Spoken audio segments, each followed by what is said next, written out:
जय हिंद दोस्तों। तो कैसे हैं आप लोग। देखिए आज के इस वीडियो में हम लोग पढ़ने वाले हैं क्लास 10th के एक मोस्ट इंपॉर्टेंट टॉपिक को, यानी कि हम लोग पढ़ने वाले हैं रेडॉक्स अभिक्रिया को।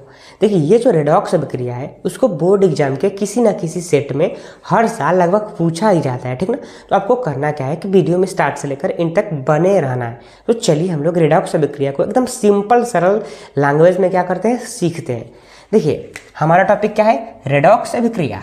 देखिए रेडॉक्स अभिक्रिया को सीखना है, आपको दो चीज़ को सीखना पड़ेगा कि अपचयन अभिक्रिया क्या होता है एंड आक्सीकरण अभिक्रिया क्या होता है। तो सबसे पहले हम लोग सीखते हैं आक्सीकरण को। देखिए आक्सीकरण में क्या होता है कि ऑक्सीजन जुड़ता है। देखिए यहाँ पे क्या है, आक्सी यानी कि ऑक्सीजन, करण मतलब ऑक्सीजन का जुड़ना, ठीक ना। आपको याद कर लेना है कि आक्सीकरण में क्या होता है, ऑक्सीजन का जुड़ता है, यानी कि ऑक्सीकरण में ऑक्सीजन क्या होता है, जुड़ता है। वहीं पे अगर हम लोग अपचयन की बात करें तो सेम इसके उल्टा होता है। यहाँ पे ऑक्सीजन जुड़ रहा था तो अपचयन में क्या होगा, ऑक्सीजन निकलेगा, नियुक्त होगा, यानी कि यहाँ पे ऑक्सीजन क्या होगा, निकल जाएगा, राइट।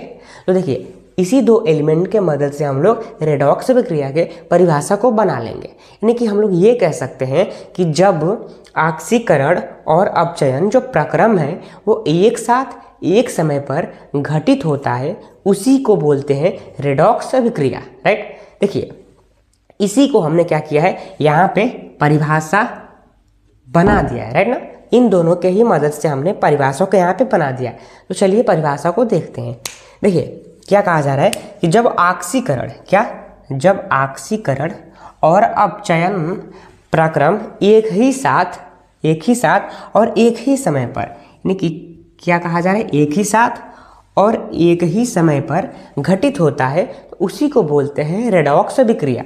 रेडॉक्स अभिक्रिया क्लियर हो गया, कहलाता है। यानी कि हमने सिंपल सरल लैंग्वेज में आपको एक्सप्लेन कर दिया कि जब आक्सीकरण और अपचयन जो प्रक्रम है वो दोनों एक साथ एक समय पर होता है, उसी को बोलते हैं रेडॉक्स अभिक्रिया, ठीक ना।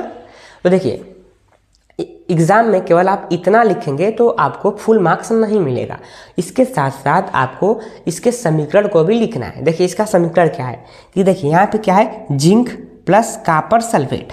देखिए कॉपर सल्फेट में क्या है, ऑक्सीजन है, क्या है, ऑक्सीजन है। जिंक में ऑक्सीजन क्या है, नहीं है, राइट। तो हमने क्या बताया था कि आक्सीकरण यानी कि एक में क्या होगा, ऑक्सीजन जुड़ेगा, एक से क्या होगा, ऑक्सीजन निकल जाएगा। तो ये जो कॉपर सल्फेट दिख रहा है इसमें से ऑक्सीजन क्या हो जाएगा, निकल जाएगा, और किससे जुड़ जाएगा, जिंक से जुड़ जाएगा। तो देखिए आप यहाँ पे क्या हो, जिंक से SO4 क्या हो जाएगा, जुड़ जाएगा, यानी कि यहाँ पे लिख देंगे ZnSO4, जिंक सल्फेट का निर्माण हो जाएगा। यानी कि जिंक से क्या हुआ, ऑक्सीजन क्या हुआ, जुड़ गया, राइट। एंड कॉपर सल्फेट से क्या हुआ, ऑक्सीजन निकल गया, तो क्या बचेगा, Cu बच जाएगा, यानी कि कॉपर सिंगल बच जाएगा, यानी कि Cu यहाँ पे हो गया।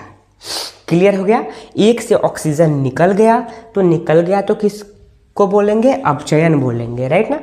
एंड एक से जिंक से ऑक्सीजन जुड़ गया तो इसको क्या बोलेंगे, आक्सीकरण बोलेंगे। यानी कि ये जो दोनों प्रक्रम है वो एक साथ एक ही समय पर घटित हो गया, राइट, जिसको हमने यहाँ पे दर्शा दिया समीकरण के मदद से।